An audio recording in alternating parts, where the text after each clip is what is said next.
नमस्कार, इशारों इशारों में आपका स्वागत है। मैं हूं संकेत उपाध्याय। बजट का दिन है और अक्सर बजट के दिन में क्या होता है कि बड़ी बड़ी बातें होती हैं, मोटे मोटे शब्द इस्तेमाल होते हैं, 4-5 लोग फिस्कल टाइप की चीज कर देते हैं, लेकिन अधिकांश लोगों के ये सारी बातें यहां से निकलती हैं एकदम यूं ऊपर से, मतलब इधर से आया बजट और यूं निकल गया। तो क्योंकि बजट ऐसी टेढ़ी चीज है पर जरूरी चीज है, तो उसको समझना बहुत जरूरी है। और हमने कई बार यह कोशिश की है कि इस टेढ़ी खीर में भी कुछ ऐसा निकाल करके आपको इस तरीके से बताया जाए कि यह बात आपके पल्ले पड़ जाए। सच बात तो यह बताऊं कि प्रयास यह है कि मेरे पल्ले पड़ जाए। इस पर और बात करने के लिए और बारीकी से चीजों को समझने के लिए एक ऐसे शख्स को यहां पर हमने बुलाया हुआ है जो हमारे एनडीटीवी के ही हिमांशु शेखर जी हैं, लेकिन इनको प्यार से, स्नेह से हम लोग प्रोफेसर साहब बुलाते हैं। Thank you. बजट में बड़ी महारत हासिल है इनको, क्योंकि ये बारीकी में जाकर बजट में क्या चीज है और क्या चीज नहीं है उसको ये परख लेते हैं। तो हिमांशु जी, आपका बहुत बहुत स्वागत। शुक्रिया। इस मंच में तो 4-5 चीजों में हमने डिवाइड कर लिया है। अभी जो ये कार्यक्रम शुरू करने से पहले हमने जो एक बात की उसमें, और उस आधार पर हम ये चर्चा आगे करेंगे जिसमें लोगों को ये बता सकें या ये समझा सकें कि अगर बजट आपके भी ऊपर से निकला है, ओवर द टॉप हो गया है, तो वो क्या चीज है जो आपको जानना जरूरी है, जो इसमें हुआ या नहीं हुआ। तो आइए, सबसे पहले हमने 5-6 चीजें हैं जिनमें डिवाइड किया है इनको। सबसे पहले बात करते हैं किसानों की। तो किसानों के दृष्टिकोण से आपको क्या लगता है, इस बजट में ऐसा क्या है और मांग क्या थी या क्या होना चाहिए था? बहुत महत्वपूर्ण है। देखिए, ये बहुत महत्वपूर्ण दिन भी है। मुझे याद है कि 30 जनवरी 2020 को केरल में वुहान में एक मेडिकल कॉलेज में एक लड़का पढ़ता था, मलयाली लड़का, उसमें कोरोना पाया गया था। फर्स्ट कोविड केस इंडिया में रिपोर्ट 2020 30 जनवरी 2020 को। आज 1 फरवरी है, यानी ठीक 2 साल पूरे हुए हैं पहला मामला आने से आज तक। और ये 2 साल जो है एक संकट का दौर रहा है, काल रहा है सबके लिए। कोरोना संकट की वजह से अर्थव्यवस्था कमजोर हुई और उसकी वजह से हम सब प्रभावित हुए और किसान भी प्रभावित हुए। और पिछले कुछ दिनों में मैं 3 जिले में गया हूं पिछले 10 दिन में, और बहुत सारे सैकड़ों किसानों से बात की है पश्चिमी उत्तर प्रदेश से। हर जगह बहुत कॉमन चीजें सुनाई दी। जैसे किसान क्या चाह रहा था बजट में, लोगों से पूछता था कि आपको वित्त मंत्री से, सरकार से क्या उम्मीद है बजट में। उन्होंने कहा, देखिए सबसे बड़ा संकट रहा है खाद का संकट। सवाल खाद की लंबी लाइनें जो लगती थी, हमने वो रिपोर्ट भी किया है कि बीच में खाद संकट भी आया था। खाद संकट की वजह से खाद की बिक्री पर असर पड़ा, उपलब्धता पर असर पड़ा, मर गए कितने सारे लोग। जी, और जब डिमांड सप्लाई मिसमैच बाजार में होता है, चाहे वो खाद में हो या दूध में हो या तेल में हो, तो उसकी कीमतें बढ़ती हैं।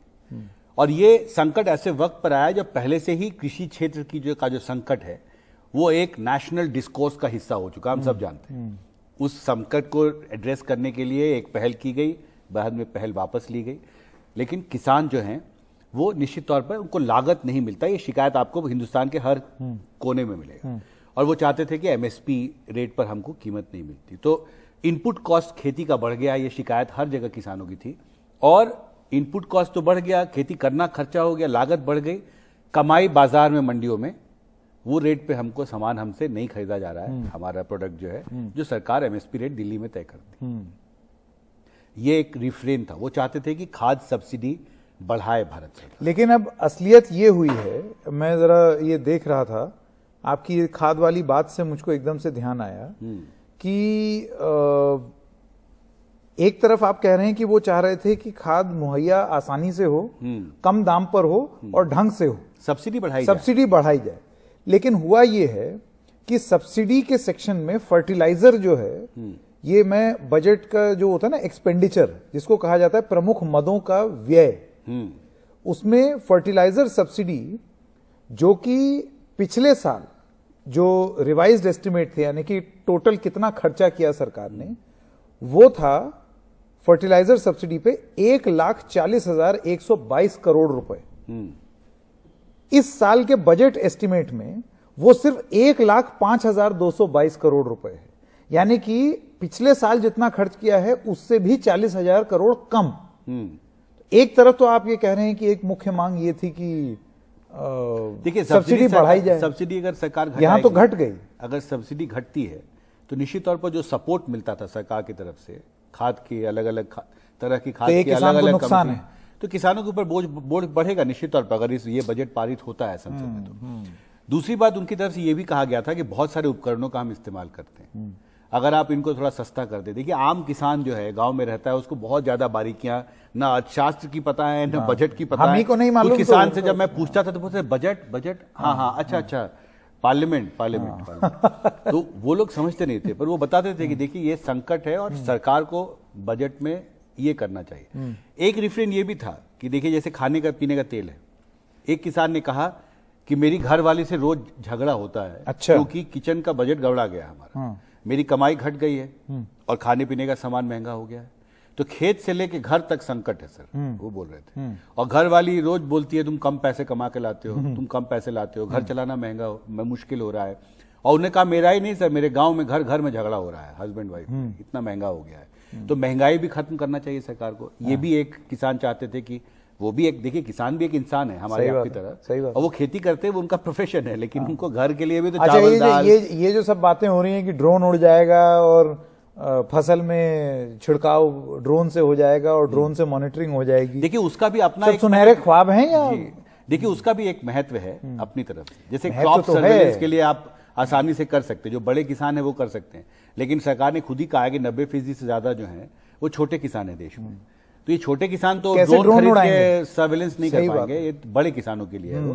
पर निश्चित तौर पर देखिए जब भी नई टेक्नोलॉजी का इस्तेमाल होता है किसी भी सेक्टर में ना, तो वो बहुत ही सीमित तरीके से धीरे धीरे उसका जो रिस्क ले सकता है वो ये सब करता है। रिस्क भी नहीं, मान लीजिए जो अफोर्ड कर सकता है। तो डिसेमिनेशन नया टेक्नोलॉजी का इसी तरह होता है, शुरू में जब आएगा, जब बड़ी गाड़ियां आएंगी, एक समय था आपको याद होगा इंडिया में सब लोग मारुति कार छोटी वाले खरीदते थे क्योंकि वही कहा जाता था कि आम आदमी की कार है। फिर धीरे बाद में वो कार चर्चा से बाहर चला गया। तो वो नई टेक्नोलॉजी जब आती है तो इसी तरह आती है। लेकिन निश्चित तौर पर किसान जो फौरी तौर पर चाहते थे, खाद महंगा हो गया, बिजली महंगी हो गई, हमारा उपकरण जो थे उस पर हमको राहत चाहिए, महंगाई के लिए रोड मैप चाहते थे, खाने पीने का तेल बहुत महंगा हो गया है, तो सब तरह का खर्चा जो है मिला के वो उनके ऊपर बोझ था। लेकिन इसमें सीधे तौर पे जैसा आपने कहा खाद सब्सिडी, वो वित्त मंत्री ने उनकी जो उम्मीद थी उस पर वो खरी नहीं उतरी। एक और किसानों से ही जुड़ा हुआ, ग्रामीण मुद्दों से जुड़ा हुआ, सिर्फ किसान ही नहीं,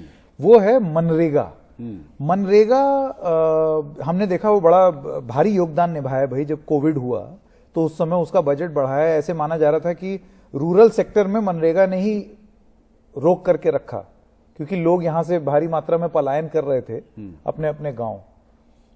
मनरेगा का बजट 1 लाख करोड़ रुपए पार हो चुका था बजट एस्टिमेट्स में, 1,11,000 करोड़ तक भी गया इन 2 सालों में। लेकिन इस बार जो एलोकेशन है वो 73,000 करोड़ ही है। देखिए आपको लगता है ये कम करना एक गलती है या इसके पीछे कोई सोच? देखिए ऐसा है, 2-3 बातें बहुत महत्वपूर्ण है संकेत यहां समझना। देखिए MNREGA is a demand driven scheme. आप काम मांगते हैं, काम मांगने का अधिकार आपको संसद ने दिया है कानून बना के। आप अगर डिमांड मांगेंगे तो आप जाके अपना जॉब लिस्ट में अपना नाम लिखवाइए जॉब कार्ड में, और फिर आपको व्यवस्था के तहत जो प्रक्रिया उसके तहत आपको काम दिया जाएगा।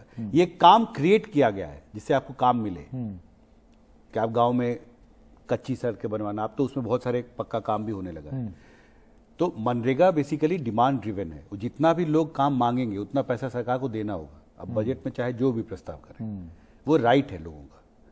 मतलब ये 73,000 है, अगर प्रपोजल है। हाँ, अगर तो बढ़ा तो उनको बढ़ाना भी पड़ेगा। जैसे कि अब मैं उस पर आता हूं, जब कोरोना संकट आया आपको याद होगा तो उसका एलोकेशन बढ़ाया गया था मनरेगा का। आइडिया क्या था कि करीब 1.25 करोड़ लोग जो हैं वो वापस, प्रवासी मजदूर वापस गए। ये बात श्रम मंत्री ने संसद में जो आंकड़े रखे, 1 करोड़ 14 लाख प्रवासी मजदूर अपने होम स्टेट में वापस गए। तो ये जो पलायन हुआ था, जिसको हमने बहुत विस्तार से चर्चा और रिपोर्टिंग भी की है, रिवर्स माइग्रेशन जिसको आप बोलते हैं, इंडस्ट्रियल क्लस्टर से लोग अपने अपने घर गए, बहुत लोग 400-500 किलोमीटर परिवार लेके पैदल जा रहे थे, बहुत भयावह तस्वीरें थी। और पहला जो लॉकडाउन था उसकी वो एक पहचान बन गया था उस संकट का। और ग्लोबल मीडिया में भी वही तस्वीर चलती थी कि ये लड़की साइकिल में अपने पिताजी को 1200 किलोमीटर दूर बिहार ले गई दिल्ली से, हाँ, खुद चला करके, वो एक पहचान बनी थी। ये जो प्रवासी मजदूर वापस गए थे, जो बेरोजगार हो चुके थे, उनको समर्थन देना उनके गांवों में जहां वो रहते थे जरूरी हो गया था, और इस लिहाज से मनरेगा पे खर्चा करना जरूरी हो गया। वो एक अब आपको लगता है कि वो स्थिति नहीं है अब, क्योंकि कई ऐसे विश्लेषक हैं वो मानते हैं अभी भी क्राइसिस खत्म थोड़ी हुई है, बेरोजगारी चरम पर है, लोग लेकिन जा ही इस रहे हैं। सवाल का जवाब देना इसलिए भी मुश्किल है कि कल ही प्रिंसिपल इकोनॉमिक एडवाइजर जब ब्रीफिंग करने आए थे इकोनॉमिक सर्वे में, तो रिपोर्टर्स ने उनसे पूछा कि अनएम्प्लॉयमेंट के बारे में क्या फिगर्स हैं आपके पास इकोनॉमिक सर्वे में, कोरोना संकट के दौरान जो लोग बेरोजगार हुए, तो आपके पास क्या आंकड़े? उन्होंने कहा कि देखिए, ये बात मैं स्वीकार करता हूं कि देश में real time unemployment data, official unemployment data उपलब्ध नहीं है। अरे उसकी कमी है। देयर इज अ डेथ of real time unemployment data. तो जब ये नहीं होगा तो स्कीम नहीं बनेगी। तो फिर आप पहचान कैसे करेंगे कि कितने लोग बेरोजगार हैं और किनको मदद की जरूरत है? पहली बात तो ये थी। और आप देखिए कि ये भी महत्वपूर्ण है कि जो जॉब वैकेंसीज को लेके जो एक विवाद चल रहा है, एक बहस चल रही है, एक राज्य में बहुत तनाव भी हुआ उसको लेके, वो भी एक रिफ्लेक्शन के तौर पर देखा जा रहा है कि इस संकट के दौरान बेरोजगारी का संकट वहां पर रहा है। तो ये भी एक इशू है जिसको कि मुझे लगता है कि, तो आपका ये कहना है कि ये जो 73,000 करोड़ एलोकेशन है, इसको अगर जरूरत पड़ी तो आगे बढ़ाया भी जा सकता है, जरूरत जैसे नहीं, कि सरकार ने बढ़ाया। वो बाध्यता है। देखिए, संसद में कानून बना है राइट टू वर्क के तहत, Mahatma Gandhi national rural employment guarantee scheme, जैसे गारंटी टू गिव वर्क, वो गवर्नमेंट को वो गारंटी देनी होगी। यानी कि अगर डिमांड आई तो वो देना पड़ेगा और बजट बढ़ाना पड़ेगा। लेकिन ये जो प्रपोज किया है, जो उन्होंने प्रस्तावित जो एलोकेशन किया है, इसमें उनका एक आकलन ये है कि 2020 में जो स्थिति थी, 2022 में बेहतर स्थिति है और काम मांगने वाले लोग कम होंगे। चलिए अब बात करते हैं मध्यम वर्ग, आप और मेरे जैसे लोग। इसको लेकर के एक उम्मीद ये थी कि भाई हमारे इनकम टैक्स कम होंगे, जब कॉर्पोरेट टैक्स घटाया जा सकता है, बड़े बड़े लोगों का टैक्स कम हो सकता है, तो फिर भाई इनकम टैक्स भी कम करो, ऐसी एक उम्मीद जताई जा रही थी। अब भाई वो तो हुआ नहीं, उसका जिक्र ही नहीं है। मुझे लगता है कि देखिए, मैं मतलब 2001 से पार्लियामेंट कवर कर रहा हूँ, बहुत सारा बजट तो हर साल ही आता है। इनकम टैक्स के लिए सब लोग इंतजार करते थे कि अब आया जो आखिरी हिस्सा होता था, तो वित्त मंत्री हंस के बोलते थे कि अब आप अलर्ट हो जाइए, अब हम डायरेक्ट टैक्स पे आ रहे हैं। यहाँ वित्त मंत्री ने गोल कर दिया वो इनकम टैक्स शब्द का इस्तेमाल ही नहीं किया। तो बहुत देर तक मैं CII के कंट्रोल रूम में था, तो मैं आसपास देखता रहा, तो हमें पहले विश्वास नहीं हुआ। तो मैं 2 अधिकारियों के पास गया कि ऐसा तो नहीं कि मेरे से कुछ छूट गया है, कि कहीं उन्होंने बोला हो और हमारा ध्यान कहीं और रहा हो। उन्होंने कहा नहीं, income tax word she has not said. तो वो मुझे लगता है कि मैंने 20 साल 21 साल में पार्लियामेंट कवर कर रहा हूँ, 20 साल से तो बजट कर ही रहा हूँ। 2001 में मॉनसून सेशन में पहली बार गया था, जुलाई 2001 में। तब से लगातार 20 बजट कवर किए होंगे। और ऐसा मैंने इनकम टैक्स का जिक्र नहीं होना, मैंने स्लैब में बदलाव नहीं होगा ये बोला है चिदम्बरम जी, लेकिन उसके बारे में बोलना ही नहीं, वो शब्द ही नहीं है इनकम टैक्स। ये अद्भुत है। हाँ, जबकि वो मोस्ट सॉट आफ्टर सेक्शन होता था बजट स्पीच का। और वो कई बार प्रणब मुखर्जी, मुझे याद है, इशारा करते थे, अब आप सब सतर्क हो जाइए, अब मैं डायरेक्ट टैक्स पे आ रहा हूँ। मतलब उससे आपके जीवन पे भी, सांसदों को वो बोलते थे कि आपके जीवन पे भी असर पड़ने वाला है, इसलिए आप ध्यान से सुनिए, हल्ला मत कीजिए। और ये वो चीज थी जिसका जिक्र ही नहीं हुआ इस बार, जिसका इस बार जिक्र बहुत अप्रत्याशित है। मतलब मुझे लगता है कि एक जो सीमित अनुभव वाले पत्रकार के लिए एक बहुत अजीब परिस्थिति। इस जिक्र ना होने का फिक्र होना चाहिए हमें या नहीं? नहीं, देखिए, ये भी महत्वपूर्ण है कि कोरोना संकट के दौरान औसतन जो कमाई है वो घटी है, और अनएम्प्लॉयमेंट ठीक है, अनऑर्गेनाइज सेक्टर में बहुत ज्यादा था, पर आप CMI के आंकड़े को देखिए अगर ध्यान से, तो बहुत वॉलेटिलिटी रहा, उथल पुथल रहा है। शुरू में 27% अनएम्प्लॉयमेंट रेट, अप्रैल 2020, पहला महीना लॉकडाउन का, और कहा गया आजादी के बाद 27%, जब से रिकॉर्ड की जा रही है अनएम्प्लॉयमेंट, 27% कभी नहीं रही। इट वॉज अनप्रेसिडेंटेड, ऐतिहासिक गिरावट थी रोजगार में पहले महीने में लॉकडाउन की। अर्थव्यवस्था पे धीरे धीरे जैसे जैसे ग्रेडेड तरीके से अर्थव्यवस्था को खोला गया, तो रोजगार के अवसर धीरे धीरे वापस आए। दिसंबर तक, जनवरी तक, ये बात इकोनॉमिक सर्वे में भी कही गई कि जो तीसरी तिमाही थी, तीसरी तिमाही मतलब अप्रैल से जून और जुलाई से सितंबर, सितंबर से दिसंबर के बीच में, तीसरी तिमाही में 2020 के प्री कोविड लेवल पे जो इंडिकेटर्स थे एम्प्लॉयमेंट के, वो रिफ्लेक्ट करने लगे थे। लेकिन उसके बाद जनवरी फरवरी में बहुत अच्छा रिवाइवल हुआ, लोगों हम फिर सब सेकंड वेव आ गई। मैं खुद पहली छुट्टी में गया, एक साल बाद फरवरी में बोकारो गया था। और जब हम बोकारो में थे ना तो 0 कोविड सिटी था वो। मेरे दोस्त बोलते थे यहाँ पर कोरोना नहीं है, कोई मास्क नहीं पहनता था। और जब 10 दिन बाद अचानक से मुंबई दिल्ली से खबर आने लगी, हम घबराने लगे, हम दिल्ली वापस कैसे आएंगे। और जिस दिन मैं आने वाला था उस दिन मेरा दोस्त डायग्नोस्टिक सेंटर चलाता है, उसने कहा कि आज 4 पॉजिटिव बोकारो में आ चुका है। तो मुझे लगा कि अजीब स्थिति थी। और हमने देखा कि फिर अप्रैल मई में जो भयावह स्थिति थी दूसरी कोरोना की लहर में, जिसमें लाखों लोग मारे गए, तो उससे फिर अर्थव्यवस्था पटरी से फिर उतर गई। अर्थव्यवस्था पटरी की रिकवरी प्रोसेस पर असर पड़ा। फिर से रोजगार का संकट हुआ, छोटी छोटी घटनाएं आने लगी, फिर से मजदूरों का पलायन हो रहा है। तो ये उथल पुथल रोजगार में रहा है। और देखिए ये सिर्फ असंगठित क्षेत्र के मजदूरों तक ही ये संकट सीमित नहीं रहा, हम सब जानते हैं। और मध्यम वर्ग ने भी लोगों ने बहुत सहा है। और देखिए अगर आप कोरोना संकट के दौरान में एक खौफ ये भी था कि अगर एक मध्यम वर्ग के प्रोफेशनल की नौकरी चली गई तो उसे मिलेगी कहां। सही बात है, क्योंकि उस वक्त तो बहुत सारी फैक्ट्रियां बंद थी और रोजगार के अवसर कम थे। सही बात। और कॉन्ट्रैक्शन -24%। अर्थव्यवस्था में कॉन्ट्रैक्शन, मुझे याद है ये बहुत महत्वपूर्ण है। मनमोहन सिंह एक बार विज्ञान भवन आए थे और वो भाषण दे रहे थे, तो उन्होंने कहा कि आम आदमी ये नहीं समझता है कि जब जीडीपी में विकास दर में 1% बढ़ोतरी होती है या 1% गिरावट होती है तो ये उसके लिए कितना महत्वपूर्ण है। पर आज मैं ये बात कहना चाहता हूं आप सबके सामने। उन्होंने कहा if an economy grows at 1%, that means 1 crore additional jobs created in the economy in that year. यानी उस साल में 1 करोड़ रोजगार के अवसर पैदा हुए। यानी कि अगर -23% हो गया है तो 23 करोड़ घट गए। अब तो 27% थी बेरोजगारी दर। मैं वही सोच रहा था जब मैं वो फिगर सीएमआई के अधिकारी के पास गया था। डॉक्टर मनमोहन सिंह बोलते थे कि हमने नहीं, मतलब वो तो अर्थशास्त्री, सबसे मशहूर अर्थशास्त्री हैं भारत के, फादर ऑफ इकोनॉमिक रिफॉर्म्स हैं। वो अर्थव्यवस्था, उनके मंत्री बोलते थे कि वो घबराते थे उनके पास जाने से, क्योंकि ही खुद फोर्सी की अर्थव्यवस्था किस दिशा में जा रही है आंकड़ों से, क्योंकि उनके पास अनुभव था। तो मध्यम वर्ग ने सफर किया, मध्यम वर्ग ने सफर किया मोटे तौर पे। और एक उम्मीद थी कि डायरेक्ट तौर पे बहुत सारे इनकम टैक्स में स्पेशली जो हमको सीधे इफेक्ट करता है, महंगाई तो दूसरे रास्ते से हमारा जेब काटती है, लेकिन ये तो हमको सीधे तौर पे दिखता है। इसलिए भी किया ना, देखो इंक्रीमेंट हुआ नहीं ऑफिसों में, ठीक है, कुछ लोगों की नौकरियां भी जा रही हैं, सैलरी कट पे भी कुछ लोग काम कर रहे हैं। उसके बाद उनकी उम्मीद यही थी कम से कम टैक्स कम कटे, लेकिन वो भी नहीं हो रहा। हाँ, वो राहत नहीं मिली, वो राहत नहीं मिली। तो ये मिडिल क्लास के लिए अक्रॉस द बोर्ड, मैंने वर्कर्स को मैंने बहुत इंटरव्यू किया, एक्सपोर्ट सेक्टर, दूसरे सेक्टर्स में। चलिए अब बात करते हैं हम एक और एस्पेक्ट की इस बजट में, जिसका नाम है डिजिटल रुपया। डिजिटल रुपी, ये एक पॉजिटिव पहलू।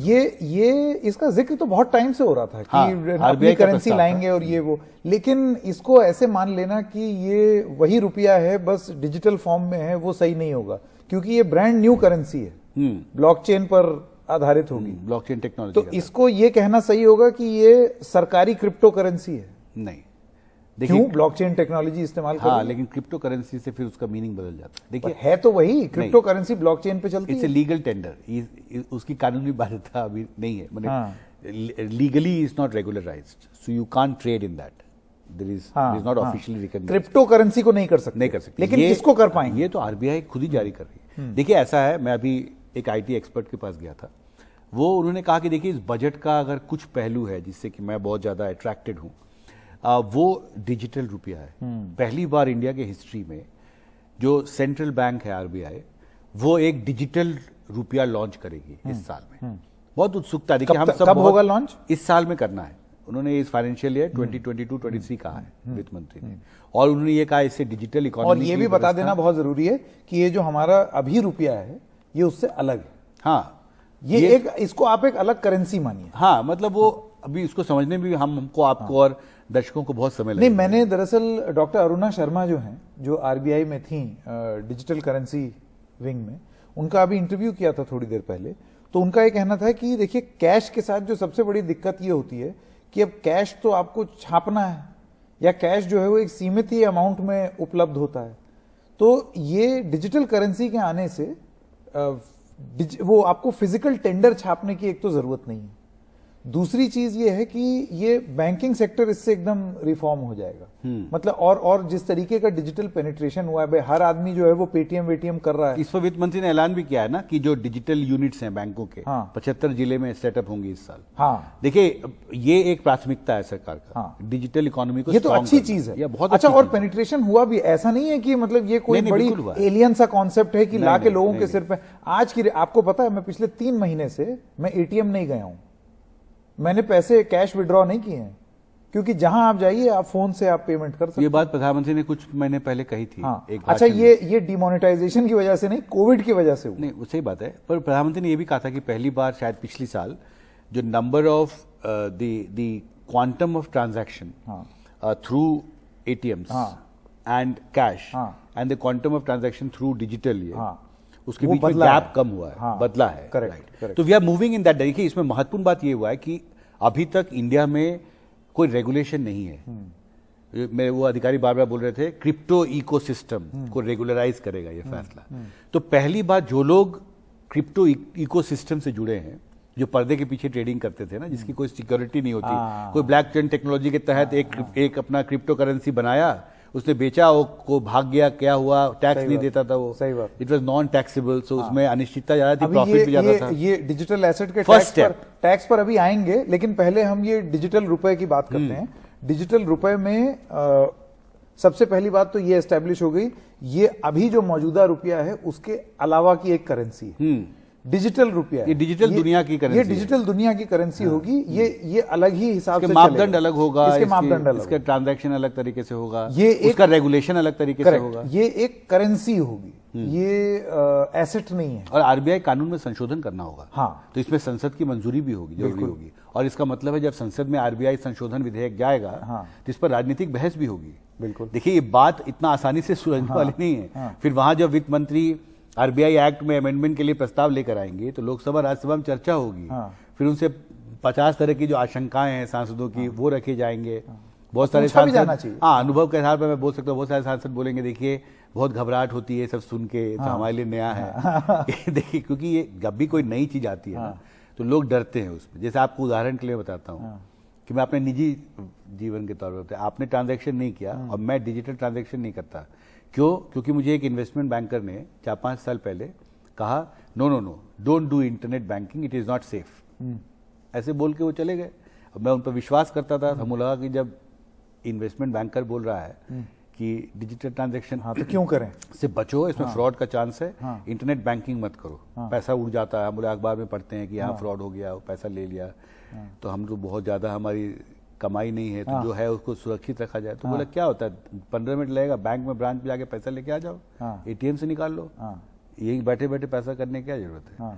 महीना में, एक वीक में रखो, आधा घंटा हम रखते हैं, एटीएम जाओ, घर के सामने, घर घर में एटीएम खुल जाए। वो आइडिया बहुत अच्छा लगा कि रिस्क एवर्स मीडियम ने बताया। बाद में पता चला कि वो इन्वेस्टमेंट बैंक का अगले 3 साल में खुद ही कैश करना यूज करना, क्योंकि उस वक्त देखिए जब नई टेक्नोलॉजी आती है तो बहुत सारा, वो भी मतलब आपको मैं पूरी डिटेल शेयर नहीं कर सकता, वो इन्वेस्टमेंट बैंकर अर्थव्यवस्था को समझता है। सही बात है। तो इसलिए जब भी नई टेक्नोलॉजी आती है, लोगों के मन में होगा कि हाँ, जैसे मैं आपको बोलूं कि ऐसा है कि मैं 1 लाख रुपया जो मैंने आपसे उधार लिया था, मैं 1 लाख डिजिटल रुपया मैं आपको दे देता हूं, तो आप थोड़ा सोचोगे ना कि पता नहीं है, मुझे बेवकूफ तो नहीं बना रहा है, ये क्या है 1 लाख डिजिटल रुपया, वो आएगा नहीं आएगा उसको पहचानने में। मेरे ख्याल से धीरे धीरे करके ये सब चीजें, जैसे इस पर चर्चा शुरू हो गई, बड़ी शुरुआत, बड़ी शुरुआत रेगुलराइजेशन। देखिए अभी तक पर्दे के पीछे क्रिप्टो करेंसीज, क्रिप्टो इकोसिस्टम को लेके बहुत सारी आशंकाएं हैं। तो पूरी दुनिया में डिजिटल रुपया को लेकर के अभी भी बहुत सारे सवाल हैं,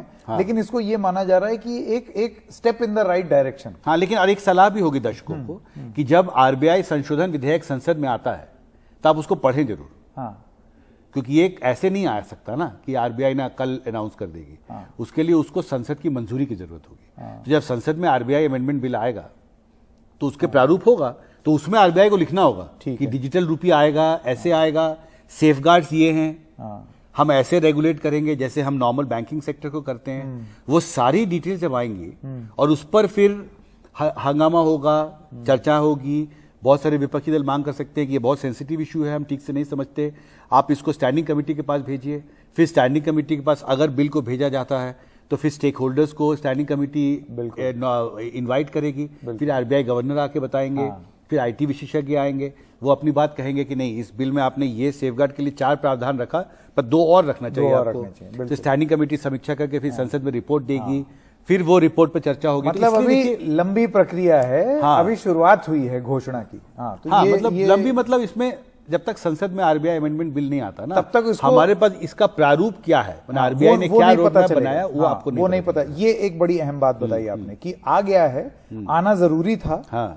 सरकार अपनी तरफ से एक सरकारी करेंसी भी ले आई, वो आरबीआई के मैंडेट द्वारा आई हुई करेंसी होगी, लेकिन उसमें डिटेल क्या होंगे और अभी जो रुपया जिस तरीके से उससे वो कितना अलग होगा, ये सारी चीजें हमको और 4 सेशन भी हैं संकेत। देखिए अभी एक बजट सेशन चल रहा है 2022 का, इसके बाद मॉनसून सेशन होगा, विंटर फिर शीतकालीन होगा, फिर अगले साल मार्च तक समय है क्योंकि FY 22-23 है, तो फिर बजट सेशन भी जनवरी के अंत में शुरू होगा, साल भर है अभी। तो वित्त मंत्री के पास 4 सत्र हैं संसद के। तो ये तो डिजिटल रुपए की बात हो गई।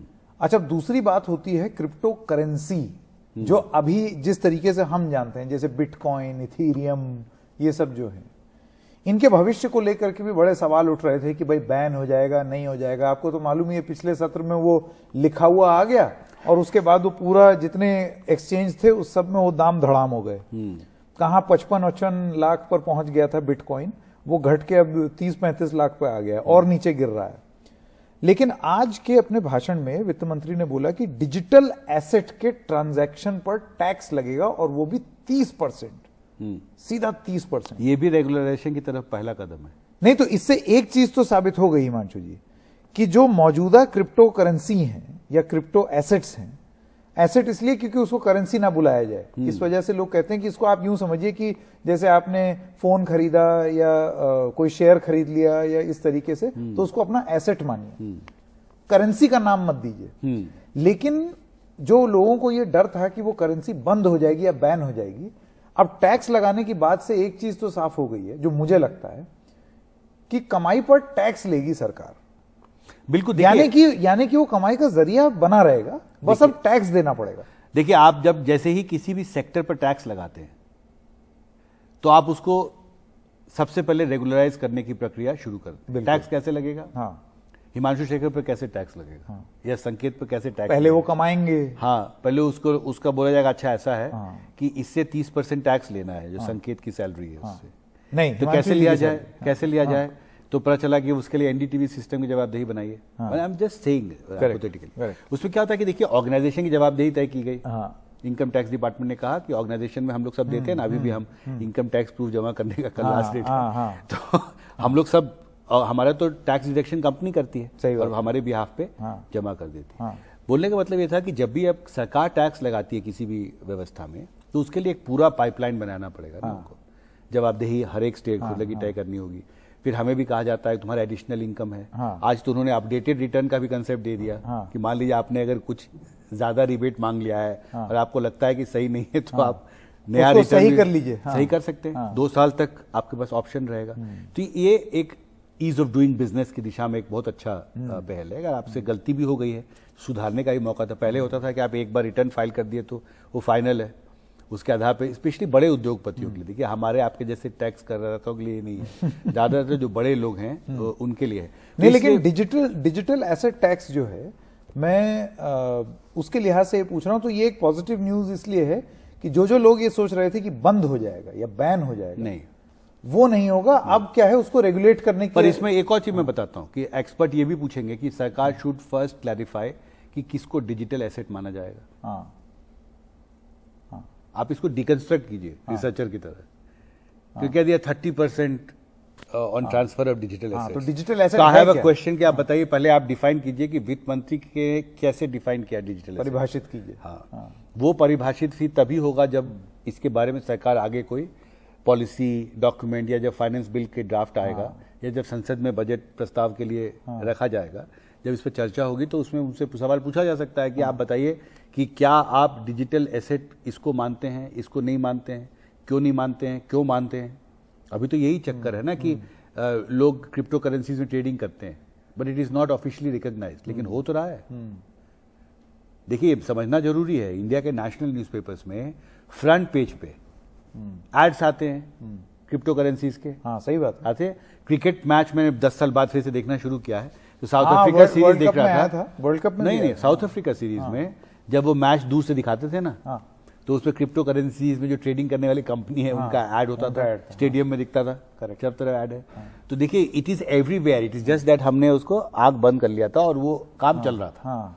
अब ऐसा है कि उन्होंने अब अपने आप को अलर्ट किया है कि नहीं, और ये देखिए सरकार के लिए वो स्मार्ट मूव है इन द सेंस कि एक फाइनेंशियली एक वायबल सेक्टर बनता जा रहा है क्रिप्टो करेंसीज में ट्रेडिंग। तो उसमें टैक्स लगा करके टैक्स लगाएंगे तो सरकार की कमाई भी होगी, कमाई करेंगे, और आप साथ में आप जवाबदेही भी तय करेंगे, क्योंकि जिससे सरकार टैक्स वसूलती है, इनकम टैक्स विभाग के पास तो सारे डाटा होता है। ये सब सही बात है। जो टैक्स पेयर है उसका डाटा तो होता है ना इनकम टैक्स विभाग के पास। सही बात है। जैसे हम आप अगर टैक्स 20 साल से पे कर रहे हैं तो इनकम टैक्स विभाग के पास 20 साल का डाटा है उनके पास। सही पास। बात है। तो जैसे ही कोई क्रिप्टो करेंसीज में ट्रेडिंग करता है तो इसमें 2-3 मेन चीजें हैं कि एक तो डिजिटल एसेट क्या है ये सुनिश्चित हो जाएगा, और एक राहत मिलेगी लोगों को कि भाई बैन नहीं हो रहा, अब नियंत्रित होगा। हाँ, तो जो की वर्ड है वो होगा नियंत्रण। यस, ठीक है, ये एक अहम बात है। चलिए अब आगे 2 और सब्जेक्ट रह गए हैं। एक है एमएसएमई सेक्टर। ये वो सेक्टर है medium and small industries, medium small and micro MSME. MSME sector को बढ़ावा देने के लिए एक विशेष राहत पैकेज भी अनाउंस हुआ था बजट के अलावा। Covid relief package 20 lakh crore का जो पैकेज था उसमें एक कुछ अमाउंट इसके लिए अलग से उस वक्त 3 लाख करोड़ था। उस समय 3 लाख करोड़, सोचिए कि लोन देंगे लोग, इजी एक्सेस टू क्रेडिट था वो। इस बार आलोचना है कि उसके बारे में कोई मेंशन ही नहीं हुआ। नहीं, इस बार उन्होंने एक राहत दी है। देखिए ये महत्वपूर्ण सवाल है। ECGLS स्कीम बोलते हैं उसको। ECGLS स्कीम जो है उसका दायरा उन्होंने 1 साल बढ़ाया है। अब ये स्कीम मार्च 2023 तक लागू हो, ECGLS स्कीम। और मुझे याद है मैं एक एक्सपोर्ट मैन्युफैक्चरिंग यूनिट में गया था, तो जो उस यूनिट के मालिक थे उन्होंने 4 मांगे गिनाई थी सरकार से। पहला, हम पर टैक्स का बोझ कम करो, इनकम टैक्स घटाओ, मेरे तो कमाई खत्म हो गया, आप टैक्स लिए जा रहे हो। दूसरा, इंपोर्ट ड्यूटी 0 करो, जो कंपोनेंट्स हम जूता बनाने के विदेशों से लाते हैं, क्योंकि हम तो हाई एंड जूता बनाते हैं, उनके पास जूते 25,000, 30,000, 35,000 के जूते देखे मैंने। लेदर अर्जेंटीना से आता था, बन के बिकता स्पेन में था। इंटरनेशनल ट्रेड का बहुत मैजिकल जगह है। उन्होंने दिखाया मुझे, मैंने वैसे जूते ही नहीं देखे थे लाइफ में, जो स्पेन और कहाँ हाई एंड, वो इंडिया के लिए नहीं है। रॉ मटेरियल आता है तो रॉ मटेरियल कॉस्ट बहुत ज्यादा है, तो इंपोर्ट ड्यूटी आप घटा दीजिए, उस पर कोई राहत नहीं मिली लेदर सेक्टर को। और तीसरा था कि ईजियर एक्सेस टू क्रेडिट। उन्होंने कहा देखिए बहुत सारे जो कोविड रिलीफ पैकेज बहुत सीमित समय के लिए लॉन्च किया गया था, तो बहुत सारे जो छोटे लघु उद्योग थे, इनका दुनिया कितना बड़ा है इसका अंदाजा इस बात से लगाइए संकेत कि ऑफिशियल डॉक्यूमेंट्स में इंडिया में 6 करोड़ एमएसएमई यूनिट्स हैं। और मुझे याद है मैं एक एनुअल रिपोर्ट पढ़ रहा था medium small and micro enterprises ministry का, उसमें लिखा था कि नारायण राणे उसके कैबिनेट मंत्री आजकल, पहले नितिन गडकरी हुआ करते थे, उसमें लिखा था कि इसमें average employment per unit is 2, so there are 12 crore people expected to be employed in this sector.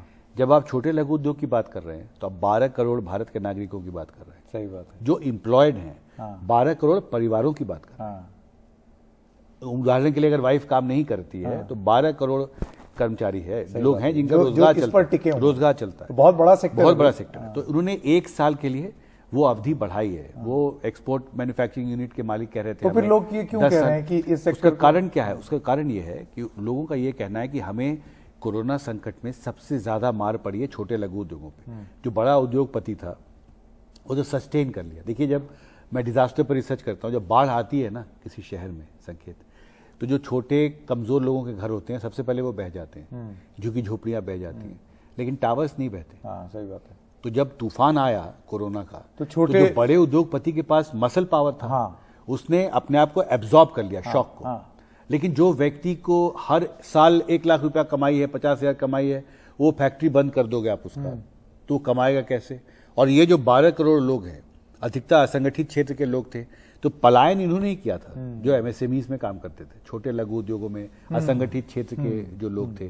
तो इनकी अपेक्षाएं बहुत सारी थी इस बार, क्योंकि उनको लगता था कि हमें जो ये राहत दी गई है ये बहुत सीमित तरीके से, इसको 10 साल किया जाए, लेकिन उन्होंने 1 साल बढ़ाया है और 50,000 उसका क्रेडिट की अवेलेबिलिटी भी बढ़ाई है। पर वो चाहते थे कि और ज्यादा होना चाहिए। उसका कारण क्या है कि इनपुट कॉस्ट बढ़ गया है छोटा लघु उद्योग यूनिट चलाने का, और कमाई घट गई है, और इस बीच में आपने लोन की लायबिलिटी कह दिया कि तुम लोन ले लो, तो मैं लोन तो ले रहा हूं लेकिन चुकाने की मेरी क्षमता कहां से लाऊंगा मैं, मेरी जब है ही नहीं कोई तो हैसियत ही हमको नहीं। वो बोल रहे थे कि 10 साल के लिए अगर आप कर दे इसी जीएलए स्कीम को तो हम संतुष्ट होंगे कि चलो हमने 10 साल के लिए लोन लिया है, 2 साल में मेरे बिजनेस वापस खड़ा होगा, उसके तो बाद मुनाफा मैं लोन कमाऊंगा चुका तो मैं लोन चुका दूंगा, जैसे हम लोग सोचते हैं ना उसी तरह से, जैसे आम तो आदमी वो प्लानिंग करता ये है। नहीं हुआ है, नहीं, तो वो 10 साल के लिए नहीं किया उन्होंने, सिर्फ 1 साल एक साल के लिए बढ़ाया है, और क्वांटम 50,000 किया है। मेरे ख्याल से इसी वजह से लोग कह रहे हैं कि एमएसएमई हाँ, क्षेत्र जो है उनको जो स्केल ऑफ रिलीफ चाहिए था वो नहीं मिला, वो स्केल ऑफ रिलीफ नहीं मिला है। अच्छा, अब एक आखिरी चीज बची है, और वो है एक ऐसी चीज जो कि आज जाते जाते बोल गए वित्त मंत्री, लेकिन उसका असर पड़ने को सब पर पड़ सकता है, और वो है पेट्रोल का दाम। इसमें क्या बोल गए वित्त मंत्री आज? महत्वपूर्ण, मुझे लगता है ये बहुत महत्वपूर्ण पहलू है आज के बजट का। देखिए, भारत ने एक कमिटमेंट किया है नेट जीरो टारगेट 2070 तक, यानी हम जितना कार्बन इमिशन करते हैं वो हम उसको उसी के अनुपात में उसको नलिफाई करने के लिए भी पहल करेंगे। जीरो, नेट जीरो बोलते हैं उसको। और विशेषज्ञ ये मानते हैं कि जो एथेनॉल ब्लेंडिंग है वो बहुत जरूरी है पेट्रोल से। अभी एथेनॉल मतलब शुगर केन को गला के या चावल को गला करके जो इथेनॉल अल्कोहल होता है उसको तेल में मर्ज किया जाता है, यानी कि पेट्रोल में मिक्स करके और उसको फिर गाड़ियों में इस्तेमाल किया जाता है। उससे 2 फायदे होते हैं। एक, क्योंकि ethanol is a clean fuel, एक साफ सुथरा तेल माना जाता है, और उसमें कार्बन डाइऑक्साइड का इमिशन कम होता है। अगर आप एथेनॉल के मिश्रण से पेट्रोल वाली गाड़ी चलाते हैं, जिसमें पेट्रोल और एथेनॉल का मिश्रण है, तो प्रदूषण कम होगा। अनुपात में CO2 का इमिशन कम होता है, उससे ग्रीन हाउस गैसेस तो सरकार ने क्या बोला? सरकार ने ये बोला है कि 1 अक्टूबर 2022 के बाद जो सरकारी तेल कंपनियां हैं, अगर वो अनब्लेंडेड पेट्रोल फ्यूल बेचेंगे, यानी कि अगर वो इथेनॉल मिला हुआ तेल नहीं बेचेंगे, मतलब मान लीजिए अगर इंडियन ऑयल 100 लीटर पेट्रोल बनाती है, रिफाइन करती है, रिफाइन करके बनाती है 100 लीटर, और अभी उसमें इंडस्ट्री के एक्सपर्ट का मानना है कि 8% एथेनॉल का कंट्रीब्यूशन है, यानी कि अगर 100 लीटर बनाती है तो 92% पेट्रोल इज नॉट ब्लेंडेड। एक सेकंड, ऐसे बताते हैं, 100 लीटर तेल अगर है तो उसमें से 8 लीटर अभी इथेनॉल डला हुआ है उसमें। हाँ, इथेनॉल नहीं, 100 लीटर पेट्रोल है तो उसमें 8 लीटर का इथेनॉल का शेयर है, यानी कि अनब्लेंडेड पेट्रोल जो है वो 92%। ठीक है, और तो इस 92% पर 2 रुपए की एडिशनल एक्साइज ड्यूटी, प्रति लीटर एडिशनल ड्यूटी एक्साइज की लगाई जाएगी। अब वो तो लोगों पर कर देंगे इसको। देखिए, ये आशंका और ये डर रहेगा, क्योंकि मार्केट डिटरमिन प्राइसिंग सिस्टम है। जब कच्चा तेल सऊदी अरेबिया में महंगा होता है तो उस अनुपात में भारत में पेट्रोल डीजल महंगा हो जाता है। आपने देखा बीच में 108-109 रुपए दिल्ली में पेट्रोल डीजल बढ़ गया था, और जब उन्होंने एक्साइज ड्यूटी घटाई तो फिर 95 रुपए पे आ गया है।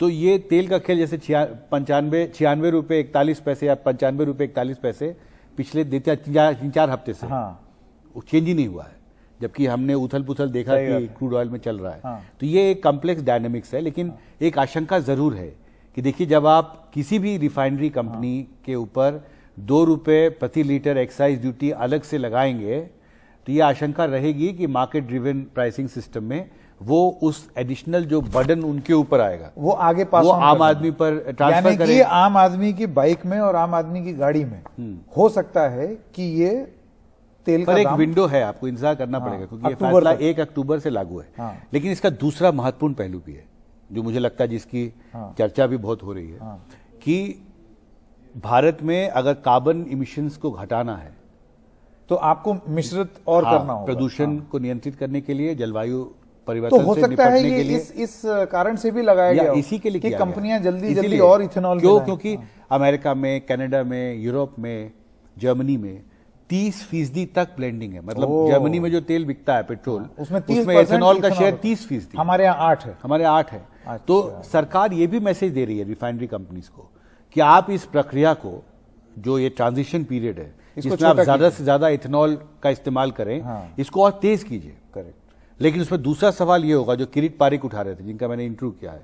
किरीट पारिक ये कह रहे थे कि हम एथेनॉल कहां से सोर्स करें, ये बहुत महत्वपूर्ण है।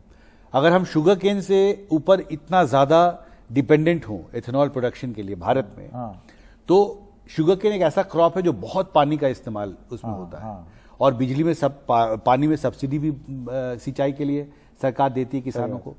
तो एक बहुत सरकार का एक बहुत ही महत्वपूर्ण हिस्सा जो सब्सिडी का है सिंचाई वाला, इथेनॉल तो चावल से भी तो बनता है, चावल से गोदाम भरे तो हुए वो भी हैं महत्वपूर्ण है कि आप इथेनॉल कहां से सोर्स करें।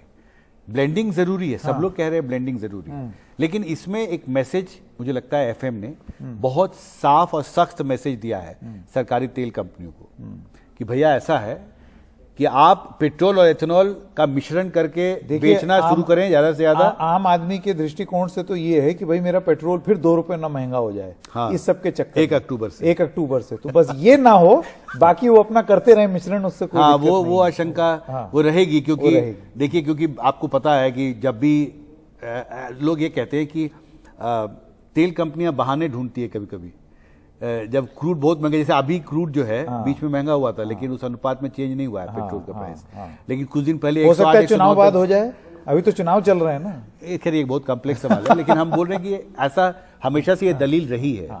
तो अगर उनका इनपुट कॉस्ट बढ़ेगा तो वो उसका कुछ हिस्सा भी अगर वो ट्रांसफर करते हैं कंज्यूमर पे, तो बड़ा ऑफ कोर्स आपकी जेब कुछ ढीली हो जाएगी फिर। चलिए हिमांशु जी, बहुत मजेदार रही ये चर्चा, और मुझे लगता है इससे कुछ फंडे हमारे भी क्लियर हुए और कुछ हमारे दर्शकों के भी हो जाएंगे। Thank you. तो बहुत बहुत धन्यवाद। आज इशारों इशारों में बस इतना ही। हम फिर मिलेंगे एक और अंक के साथ, तब तक के लिए नमस्कार। नमस्कार।